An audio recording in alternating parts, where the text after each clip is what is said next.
A small hand slammed against the cold stone floor. The boy had tripped, sprawling face first at the foot of a stone throne. He pushed himself up, palms scraped raw, and no one moved to help him. 100 armed men stood frozen.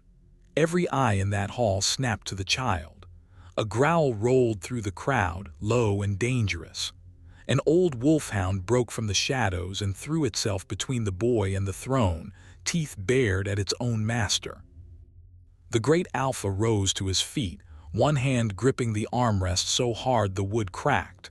His name was Dorian Thorn, and in 30 years no one had seen him afraid. Then the toddler lifted one finger, pointed at the carved portrait above the throne, and asked why the alpha kept a picture of his brother. What happened next split an entire kingdom open. Stay with me.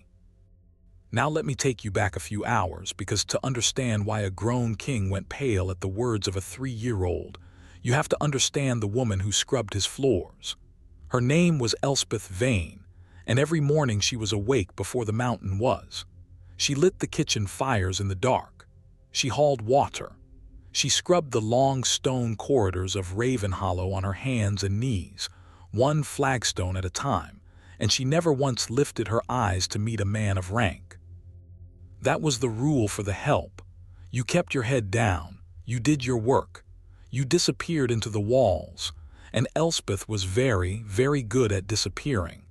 She had come to the pack 2 winters back, half-starved, a widow with a small son on her hip and no story anyone could pin down.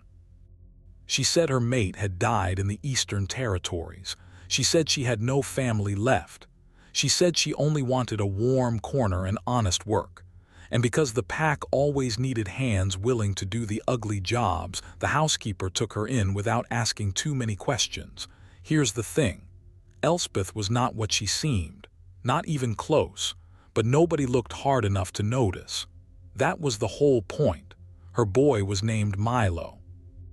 He had a mop of dark hair and a laugh that carried too far for a house where silence was law. Elspeth spent half her waking hours whispering at him to hush, to stay close, to keep out of the way of the big men with the cold eyes. Milo did not understand why. He was 3. To him, the stronghold was one enormous playground of echoing halls and mysterious doors, and his mother's fear was just a game called Be Quiet that he kept losing. She fed him from her own plate. She patched his one good tunic by candlelight. And at night, when the fires burned low, she held him against her chest and stared at the ceiling and told herself the same lie she told everyone else, that this was enough, that safety was worth the scrubbing, that the past was buried so deep it could never claw its way back up. Now the alpha, Dorian Thorn, he ruled Ravenhollow the way winter ruled the peaks, absolute, cold. Nobody argued with him twice. He was a huge man, broad through the shoulders, gray coming in at the temples though he was not old. He fought like something out of a nightmare when he had to, and he rarely had to because his name did the fighting for him. Rival packs paid their tribute, his warriors obeyed a look. The mountain was his top to bottom, and he had held it alone for 9 long winters. Alone. That word mattered, and I want you to hold on to it, because Dorian Thorn had not always been alone. There had been a mate once, a queen, and there had been a son, an heir, a pup barely old enough to walk. And then one night 9 winters ago, both of them had vanished. Gone. His mate and his child, swallowed by the dark, and no body was ever found for either of them. Some said a rival pack had taken them for leverage and killed them when the ransom failed. Some said the queen had run off with an enemy and taken the boy to spite him. Some said darker things they only whispered when they were sure the alpha could not hear. Dorian never spoke of it, not once in 9 years. But he had commissioned one thing after they disappeared, and it hung above his throne where every soul who entered had to look at it whether they wanted to or not. A carved portrait. Wood, oiled dark, cut by the finest hands in the territory. And in that frame was the face of his lost son as the artist imagined he might one day look grown. Strong jaw, dark hair, a boy becoming a man. Dorian had it made because the pup had been stolen too young for any real likeness to exist, so he had a likeness invented, a ghost of a future that would never come. Every morning Dorian sat beneath that face and ruled his mountain, and every morning the face stared back at him and asked the same silent question. Where did they go? He had stopped expecting an answer years ago. So that was the world. A king with a grief he never named, sitting beneath the portrait of a son he never found. And a maid with a secret she never told, scrubbing his floors so her own son could sleep somewhere warm. Two people passing in the corridors of the same house, and neither one truly seeing the other. You already know they were going to collide. The only question was how hard. There was one creature in that whole stronghold who did see, though, the old wolfhound. His name was Bramble, and he was ancient, gray in the muzzle, half-blind, slow on the stairs. He had belonged to the queen before she vanished. After she was gone, Bramble spent 9 years lying at the foot of the empty throne, refusing every other master, waiting for a mistress who never came home. Dorian let him stay because he could not bring himself to send away the last living thing that had loved her. And here is where it gets strange. From the day Elspeth arrived, that old dog had started following her boy. Not obviously, not all at once, but Bramble would appear in the kitchen doorway when Milo was eating. He would trail the child down the corridor at a distance. He would sleep across the threshold of the servants' quarters where the boy lay. The kennel master noticed and shrugged it off. Old dogs get sentimental, he said. Nobody thought a thing of it. Elspeth thought a great deal of it. Every time she saw that gray head lift and turn toward her son, her stomach dropped, because Elspeth knew exactly whose dog that was. She just prayed no one else would put it together. She kept Milo away from the great hall. That was the one iron rule. The kitchen's fine. The corridor's fine. The yards if she was watching. But never ever the great hall, where the alpha sat and the whole court gathered and that terrible carved face hung on the wall. For 2 winters she managed it. 2 winters of holding her breath. And then came the morning it all fell apart. It was a feast day. The whole household was in an uproar, every hand needed, and Elspeth was sent to scrub the entry stones of the great hall before the guests arrived. She had no choice. She brought Milo because there was no one to leave him with, and she set him in a corner with a wooden horse and told him, sharp and low, do not move from this spot. He nodded the way small children nod, which means nothing at all. She scrubbed. She kept one eye on him. The hall began to fill, warriors filing in, the low rumble of 100 voices. And in the noise and the crowd, for one moment, Elspeth looked down at her bucket. One moment. That was all it took. When she looked up, Milo was gone from the corner. She rose off her knees so fast the world tilted. She scanned the sea of legs and cloaks, her heart climbing into her throat, and she could not find him. Could not find her boy in that forest of dangerous men. She opened her mouth to call his name and stopped, because to call out was to draw every eye, and drawing eyes was the one thing she could never afford. Then she saw him. He had wandered straight up the center of the hall, past the warriors, toward the throne, chasing the old gray dog who had risen from the foot of the empty seat and gone to meet him. Milo was walking right into the heart of the pack, right toward the raised stone dais where the alpha himself now sat, and Elspeth's legs would not move fast enough, and the crowd was thickening between them, and she could only watch as her son tripped on the bottom step and fell flat on the cold stone at the foot of Dorian Thorne's throne. The hall went quiet. A child, filthy in a patched tunic, sprawled at the alpha's feet. Nobody's child. The maid's child. Men shifted, uneasy. A growl started somewhere in the crowd, the instinct of a pack sensing something out of place. Milo pushed himself up on scraped palms, and that ancient dog, Bramble, shoved his gray body between the boy and the throne and bared his teeth at his own master, a thing he had never done in 9 years. Dorian half rose, one hand on the armrest, And Milo, rubbing his stinging hands, looked up, not at the Alpha, past him, at the wall, at the carved portrait hanging above the throne, and his small face lit up with the pure delight of a child who has spotted something familiar in a room full of strangers. He pointed one finger straight at the face in the frame. "Why do you have a picture of my brother?" he asked. The words rang off the stone. Somebody laughed, a nervous bark quickly swallowed. A picture of his brother. The maid's brat did not even have a brother.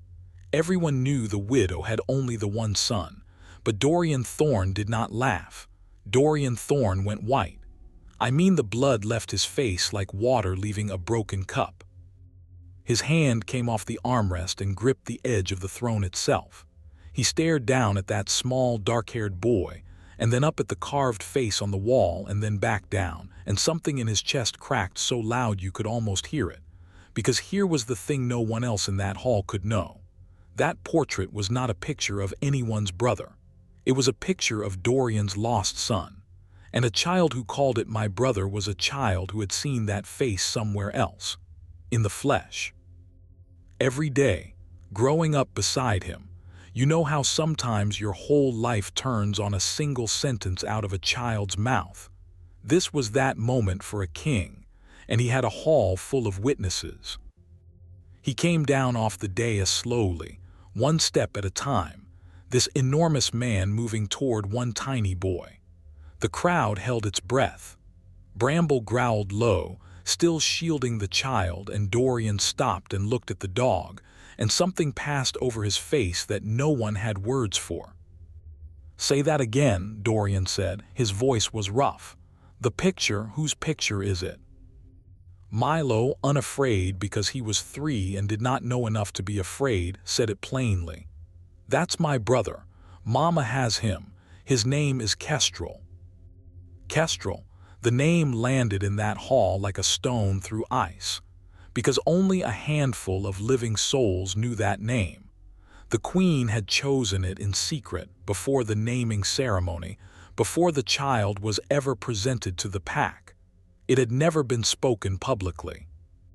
It was a private thing between a mother and a father and a newborn pup, and 9 years ago it had vanished into the dark along with the boy who wore it.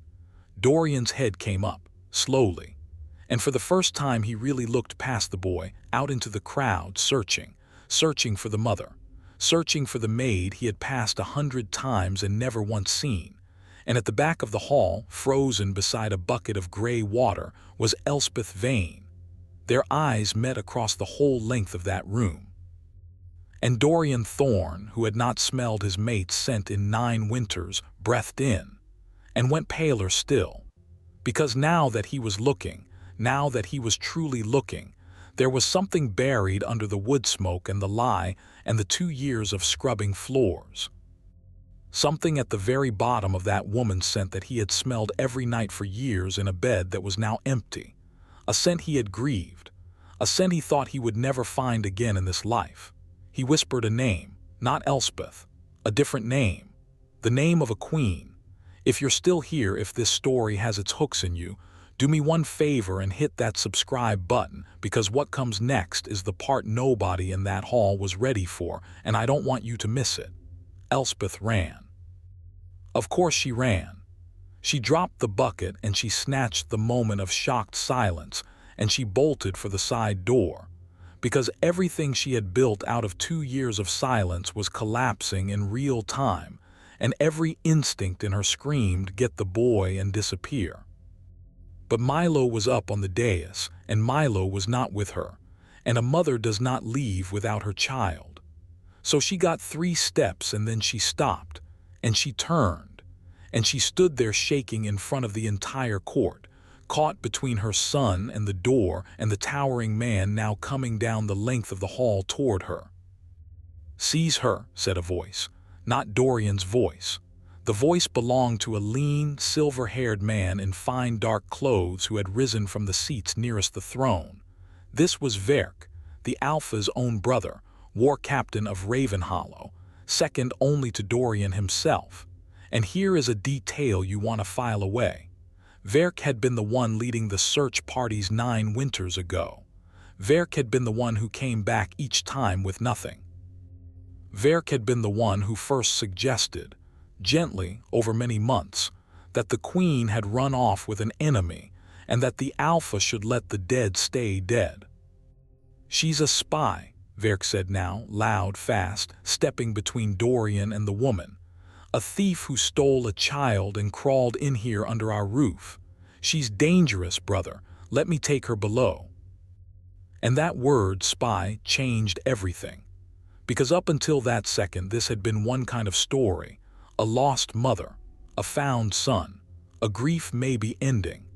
That is the story the whole hall thought they were watching, and half of them had tears standing in their eyes. But the instant Verk said seize her and moved his own body between the alpha and the truth, it stopped being a story about a family. It became a story about a threat inside the walls. Guards' hands went to their weapons. The mood of the pack flipped from wonder to suspicion in a single breath. And Elspeth, backed against the cold stone with her son 20 feet away, understood with sick clarity that she was no longer just a woman with a secret. She was now a woman a powerful man very badly needed to silence. "Don't touch her," Dorian said. Verk did not stop. "Brother, you're not thinking clearly. That child said a name he could not know. Doesn't that frighten you? What if she coached him? What if this is a trap laid by our enemies to reopen an old wound and unseat you?" His voice was smooth, reasonable, the voice of a man who had spent 9 years being the calm one, the steady one, the brother who held the pack together while the alpha grieved. "Let me question her, away from the boy, for the good of us all." And for a moment, a terrible moment, you could see it work on the crowd. You could see the warriors nodding, because it was easier to believe in a spy than to believe in a miracle. It was safer. But Elspeth had run out of running. She stepped forward off the wall into the open, and she lifted her chin for the first time in 2 years, and when she spoke her voice was not the small, flat voice of a maid. It was something else. Something that made the older warriors in that hall go still, because a few of them remembered it. "Ask me the name of the mare the alpha rode the winter we were joined," she said. "Ask me which of his teeth he chipped in the fight at Blackfin. Ask me what he whispered the night our son was born that no other living soul heard. I coached no child. That boy on the steps is my son, and so was the one taken from me." The hall was silent as a grave. Dorian took another step. "Take off the hood," he said quietly. Elspeth reached up with shaking hands and pushed back the drab gray cloth she had worn low over her brow for 2 full years. And underneath, there was a face that 100 people in that room had seen on coins and banners and in their own memories. Older now, thinner, marked by hard years, but unmistakable, the lost queen of Ravenhollow, not dead, not fled to an enemy, scrubbing the floors of her own great hall. Somebody dropped a cup. It rang and rolled across the stone, and nobody moved to stop it. "Lyra," Dorian breathed, her real name at last. And then, because a king's mind moves even when his heart is breaking, he turned that same look on his brother, on Verk, who had gone very, very quiet. "She was in my own house," Dorian said slowly, "for 2 years, and you never knew. Now watch this, because this is the pivot the whole thing turns on." Verk's face did something, just for an instant, a flicker. The smooth mask slipped, and underneath it was not surprise. It was calculation. And Lyra saw it, and her breath caught, and she said the thing she had been terrified to say for 9 winters, the thing she had traded her name and her crown and her whole life to keep hidden until she was strong enough to say it safely. "He knew," she said, "not that I was here, but he knew what happened that night because he was there." She pointed at Verk with a hand that no longer shook. "It was your brother who came for us, Dorian, not an enemy pack, him. He took our son from his crib to end your line and clear his own path to the throne. And when I fought him, when I would not let go of my child, He left me for dead in the eastern snow and told you we ran." The hall erupted, and Verk moved. He was fast, faster than a man his age should be, and he did not go for Lyra. He went for the boy. For Milo, still standing dazed on the dais, the last living proof, the child whose innocent question had unraveled 9 years of a careful lie. Verk understood in a heartbeat that a dead child tells no tales, and he lunged up the steps with a blade already sliding from his sleeve. He never reached him. Bramble hit him first. The old gray dog, half-blind, ancient, slow on the stairs, found one last burst of the animal he used to be and launched himself at the man's arm with everything he had left. Teeth met flesh.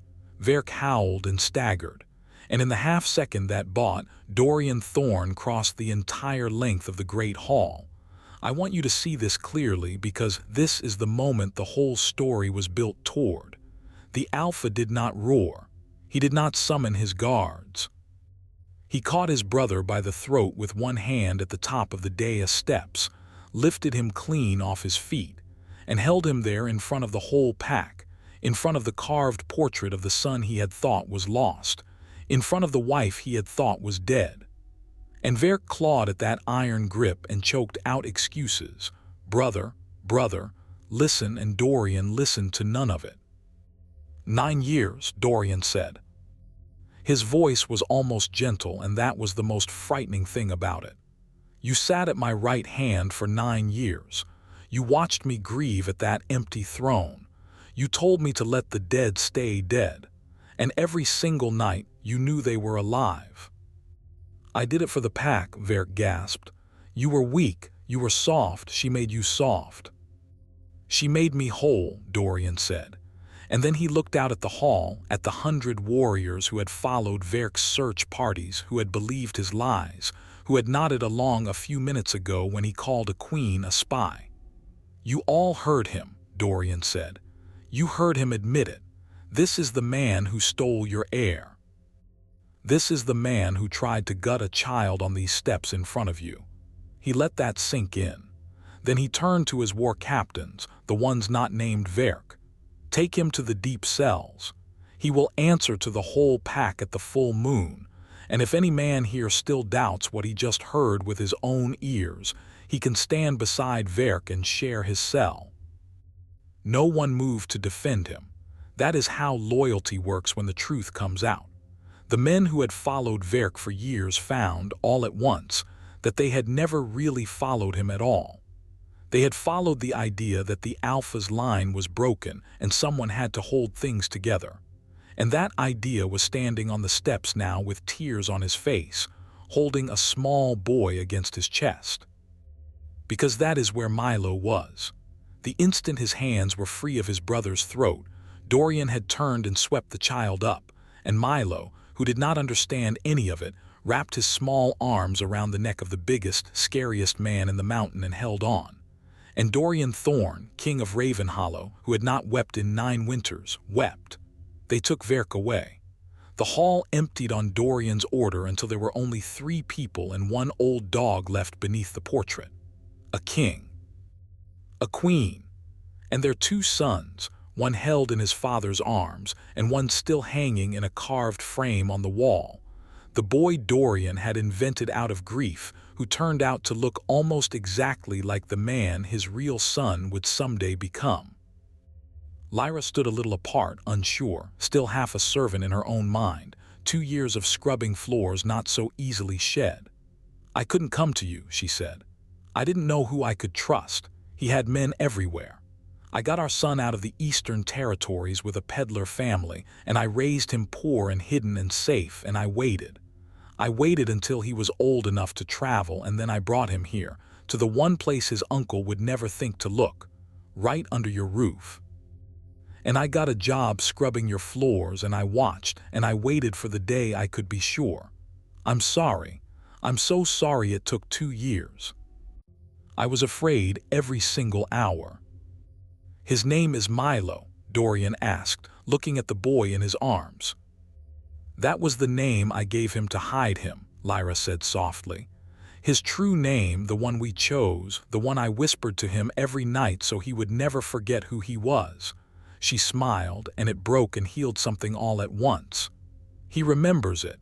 He told the whole hall. His name is Kestrel." The boy lifted his head. "That's me," he said helpfully, "and that's my brother." He pointed again at the portrait. Dorian let out a sound that was half a laugh and half a sob. "That's not your brother, little one," he said. "That's you. That's what I dreamed you might grow up to look like back when I thought I'd lost you. I had a man carve it so I wouldn't forget your face." He carried the boy up to the wall and held him level with the frame so the child could look at the carved wood beside his own reflection in the polished surface. "See? Same jaw, same hair. I made a ghost of you, and you walked right back in the door and called it your brother." Milo Kestrel considered this with the deep seriousness of a small child. Then he reached out and patted the carved cheek. "He looks nice," he decided. "He's going to be," Dorian said. "He's going to be a good man." Now let me tell you how it went after, because a story like this does not end in the Great Hall. It ends slowly, over months, in 1,000 small mornings. Verk faced the pack at the full moon, and the pack, hearing the whole of it, stripped him of rank and name and cast him out beyond the borders to live or die on his own. Nobody ever heard of him again, and nobody looked. Some men earned their forgetting. Lyra took back her name and her crown, but she did not take back her old self, not entirely. The 2 years on her knees had changed her. She knew now the names of every scullion and stable hand in the stronghold, knew which of them had children, and which of them went hungry in the lean months, and she ruled beside Dorian with a kind of hard-won mercy that the pack had never seen in a queen before. The servants who had scrubbed beside her found, to their astonishment, that the woman they had pitied now sat at the high table, and that she remembered them, and that she was kind. That is a rarer thing than any crown. And Kestrel grew. He grew up in the great hall he had wandered into as a lost toddler, and he grew up beneath the carved portrait of himself, which Dorian refused to take down. When the boy asked why his father kept a statue of his own face on the wall, Dorian would sit him down and tell him the whole story, the real one, the one about a night 9 winters ago, and a mother who fought a knife in the snow to keep him, and a maid who scrubbed floors for 2 years so her son could sleep somewhere warm. He wanted the boy to know. He wanted him to grow up understanding exactly what he had been worth to the people who loved him, and exactly how close he had come to never knowing them at all. Bramble did not last the winter. The old dog had spent his last strength on those steps, and everyone knew it, and no one minded, because he had done the one thing he had waited 9 years to do. He had guarded the queen's child, and he had guarded him well. They buried him at the foot of the throne in the spot where he had lain empty-eyed for 9 winters, and Kestrel, who was too young to understand death, left his wooden horse on the grave so the dog would have something to play with. Dorian left it there. It is still there. And sometimes on quiet mornings before the mountain wakes, you can find the Alpha of Ravenhollow sitting alone in his great hall the way he used to. Same throne, same silence, but he is not grieving now. He is watching a dark-haired boy chase shadows across the stone floor his mother once scrubbed on her knees, and he is thinking about how the whole of his life turned on a single question out of a child's mouth. Why do you have a picture of my brother?